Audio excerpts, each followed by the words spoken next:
jërë ngeen jëf yéen ñi safoo site internet bi di Buzz Actu 221 nuyu nañ leen bu baax jaajëfal leen ci kóolu tege sopp bi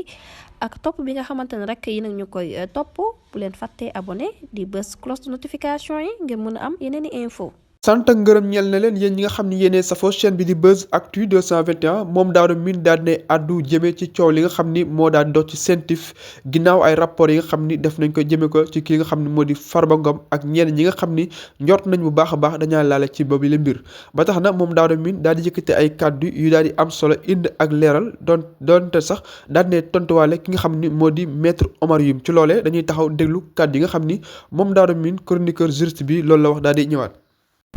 non dossier am na. dossier am na parce que li nga xam ne dossier am na mooy tey. Farba Ngom. la CENTIF. cellule nationale de traitement des informations financières. jël na dossier daal di koy jox le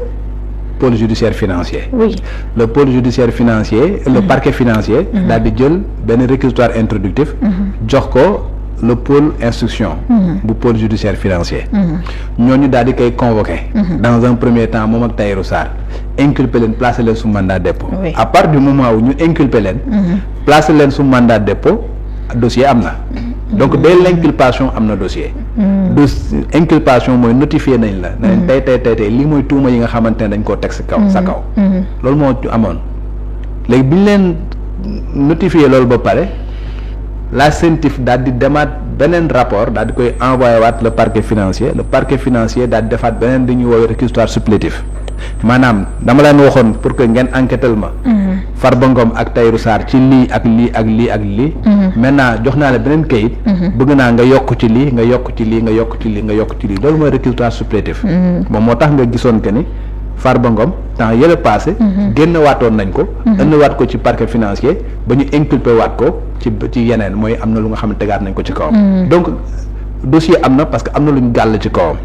maintenant bu ñu gàllee ci moom kawam encore une fois le juge d'instruction dafay instruire à charge et à décharge donc le juge d'instruction daf enquêteur la bu nga xamante ne moom moo ëpp sax ay pouvoir officier de police judiciaire bi nga xam moo nekk section de recherche wala mu nekk DIC parce que kooku noonu pôle judiciaire kii nu mu tëddee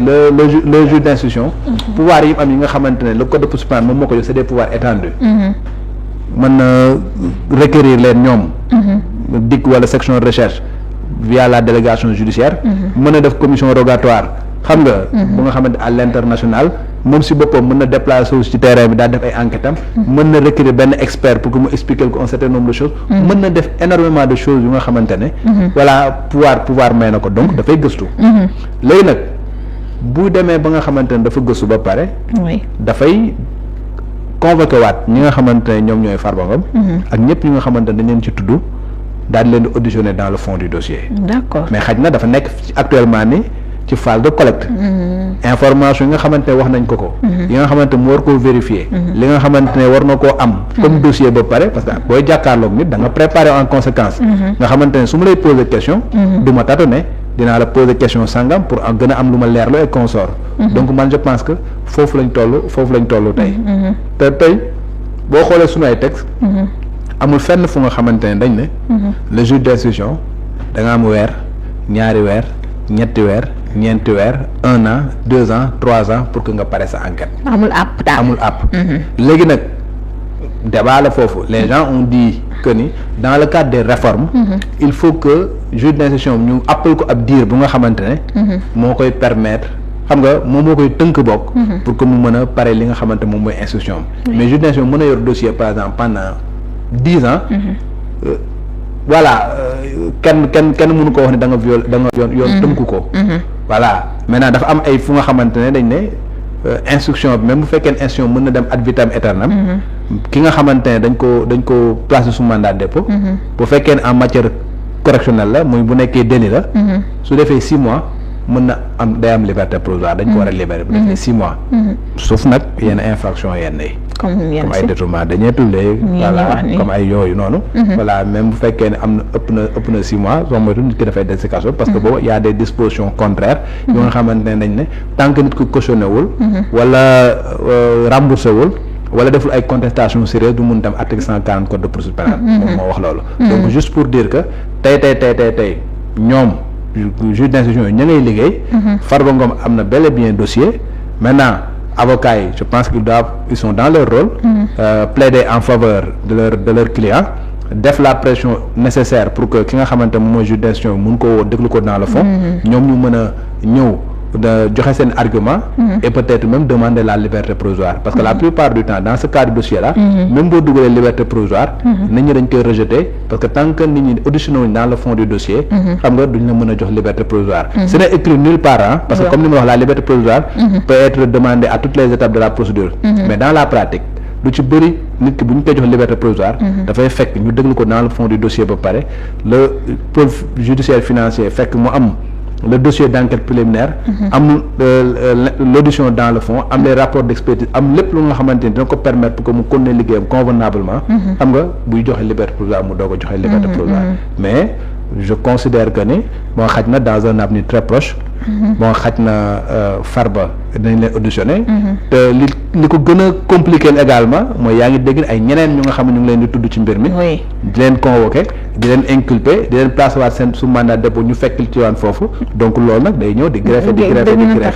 ba nga xamante ne juge d'instruction bi day am obligation toog ba xaar loolu yëpp yemb am un dossier complet am une visibilité par rapport ak dossier bi yëpp lu muy def mu mun koo def xam nga bu nga xamante ne dina mun participer à la manifestation de la vérité je lui laisse la paternité de li muy wax mais man boog ci lu tuuti li ma xam ci CENTIF xam nga CENTIF léegi lañ ci commencé di ci wax ne CENTIF la CENTIF existe depuis 2002 da nga wax bi CENTIF depuis 2002 la am CENTIF a produit énormément de rapports yu nga xamante ne amul coow comme tey jii c'est pas la première fois CENTIF di def rapport c'est pas la première fois CENTIF di saisir les juridictions compétentes c'est pas la première fois que ñu enclencher des procédures contre des personnes yu nga xam fii ambassadeur d'un pays étranger waxuma la ambassadeur la ne bu nga xamante ne beneen réew la ñu accrédité au Sénégal CENTIF épinglé na ko xam nga ba yóbbu rapport au niveau de la justice ba kooku noonu ñu auditionné ko ba jugé ko fii ñun ñu doon suivre par exemple les dossiers judiciaires xam nañ loolu donc la CENTIF dire par exemple que la CENTIF affaire politique man day CENTIF composition ba ña fa nekk gisuma ci kenn kuy def politique mais pourquoi kon boo demee CENTIF commissaire de police nga fay fekk waaw commissaire de police deful politique boo demee CENTIF magistrat nga fay fekk magistrat deful politique bon à quelques-uns am na ay magistrats yu def politique mais loolu dernièrement lañ ko gis tey dafa nekk ñu nga xamante ne mën nañ leen seppi mën nañ fi tudd ñaar nga fiy tudd ñett maximum nga fiy tudd mais la majeure partie des magistrats en tout cas 99,99% des magistrats defuñu politique te CENTIF magistrat ba fa nekk deful politique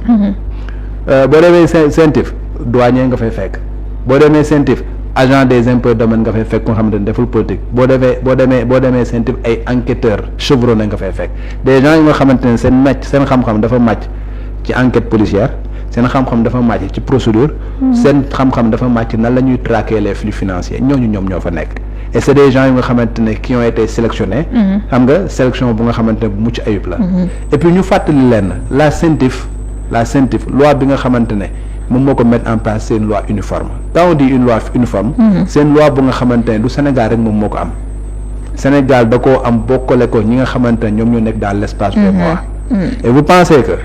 le Sénégal va être disons le dernier pays de l'espace UEMOA en mettant des gens yi nga xamante ne c'est des gens qui sont colorés politiquement bu nga xamante ne dañuy ñëw yàq li nga xamante ne moom mooy les procédures dans la traque des biens mal acquis ba après sur le plan international sax yoo xamante ne da nga sa way da nga koy kii je ne le pense pas waxuma ni loolu amul de mais man personnellement je ne le pense pas je pense que les gens qui sont au niveau de la CENTIF am na ñu fa nekkoon def un mandat de 6 ans jóge fa dem am na ñu fa nekk xam nga pour un mandat de 6 ans avant ñooñu am na ñu fa nekkoon les Ngouda Fall Kane et consorts fa lañ nekkoon ñëpp xam nañ leen et consorts c'est des gens yu nga xamante ne qui ont toujours fait un travail bu mucc ayib travail bu nga xamante ne kenn musu cee am lenn lu nga xamante ne da ngay laam-laame en termes de procédure et consorts maintenant la CENTIF la nga xamante moom la ko yoon may mooy bu paree mu jébbal un rapport boobu nag encore une fois il est pas dit que la CENTIF épingle na la sur un rapport que tu es coupable te il reviendra à la justice sur la base des constatations yi nga xam moo nekk ci rapport bi pour que ñu def une enquête yow nga mën a ñëw défendre sa bopp avec tes avocats. bu ñu demee ba ci cëppaandagu bu ñu amee la preuve de li ñu lay topp yow yaa ko def et consort ñu condamné bu ñu amul preuve à partir de ce moment là ñu relaxé la bu fekkee ni bàyyi la ñu voilà ñu bàyyi la nga delluwaat sa yitte. on day argument boobu en disant que bon c'est des gens yu nga xamante ne qui sont politiques qui ont fait des enquêtes yu nga xamante ne tegul fenn. man de personnellement je crois pas. loolu c'est un argument bu nga xamante ne moom mën na ko développer au niveau de la justice. tey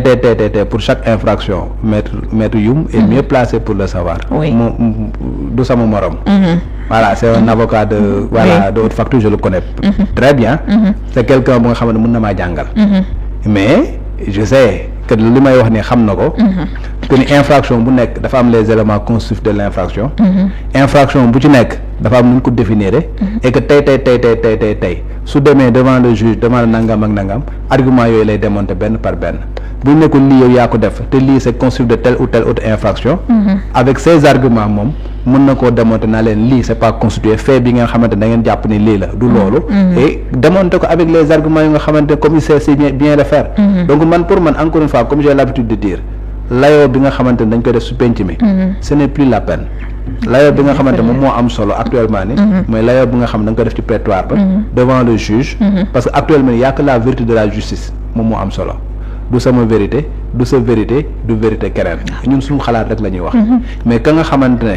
décision ba nga xamante moom mooy jël moom mooy mën a jariñ wala moom mooy mën a sànk Farba Ngom juge ba la du man du yow. du keneen donc nag kooku nag nga xamante ne moom moo mën a jël décision bu nga xamante ne mën na impacter la vie de mon client. argument bu may développer ci moom laa koy développer. en disant que lii ñu la indil ne leen lii kat blanchiment de capitaux la. élément sangam wane na ne du blanchiment de capitaux. article sangam xam nga nekk na article nga xamante ne visé nañ ko mais mënoo ko appliquer en ce qui concerne Farba Ngom. nangam ak nangam c'est des faits yu nga xamante ne dañ koo allégué c'est des faits yu nga xamante ne mënul opérer fii. donc c'est des faits inopérants. et par conséquent kii dañ koo tuumaal te lañ ko tuumaal dara du ci dëgg. foofu noonu boo ko fa waxee. avec les arguments qu'il faut je pense que juge bi parce que le juge n'est soumis qu'à l'autorité de la loi. juge ba nga xam moom mooy dossier bi moom article ya fait yi ci loolu lay basé wu pour après enfin sa cëppaandogu mu jël décision dans le secret de sa conscience. naaw kii di Farba Ngom ba ko yoon tegee loxo lenn ci justice Sénégal nanguwuloon benn yoon ñii di ay avocat am daal def ak leeral jëme ko ci askan bi ginnaaw li war lu nu mel du lenn lu dul lenn ci ay enquêtes yi nga xam ni dañ kaa def jëme ko ca ñoom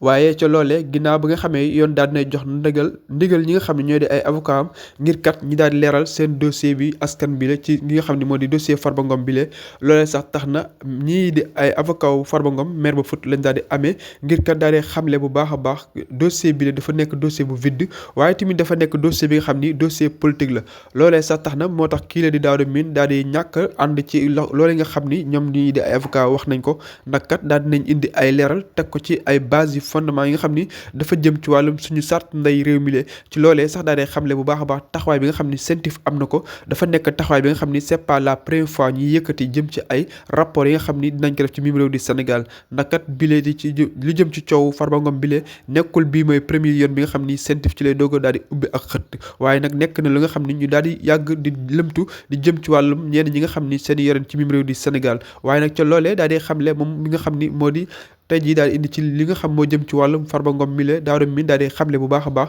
ki la di waa CENTIF nekk na ñi nga xam ni ñoom de yaakaarul benn dinañ jëm ci politique te dinañ def li nga xam ne moo di politique ndax kat loolee nekk na acte bi nga xam ni gis-gis bi nga xam ne am na ko donte sax mën nañ ne ay lañ war nañ mën a def politique waaye kat dafa xam ci ñi nga xam ne ci ñoom ñi lee duñu yëngu ci wàllum politique ndax kat ñenn ci ay ñi nga xam ne ñooy faro ci police faro ci nga xam ne ñoo di inspection de travail ñi nga xam ni dañaa faro ci impôt et domaine faro ci ay bànqaas yu bëri yu ute yi nga xam ne ñoom ñëpp ñort na ni ñoom ñi le laalewuñu benn yeen politique te dossier Farba Ngom bi nekkul benn yeen ci la waa CENTIF njëkkee àddoo mu nekk mbir nga xam ni indi na ci ay leeral jëmee ci ñoom ndax demee ci dossier bi mu nekk mbir bi xam ne lu daal di am solo ndax jamono guñ toll nii mim réew di Sénégal dañu daal di soxla bu baax a baax leeral te li nga xam ne ñoo war a faroo ci wàllum justice ñoom kat bi ñuy génn def ci chronique yi la dina baax bu baax a baax bu leen di fàttee abonné aimer partager commentaire like ndax kat saa su ne lu fi xibaar information ñu leen koy dil salaamu aleykum wa rahmatullah taala wa barakaatu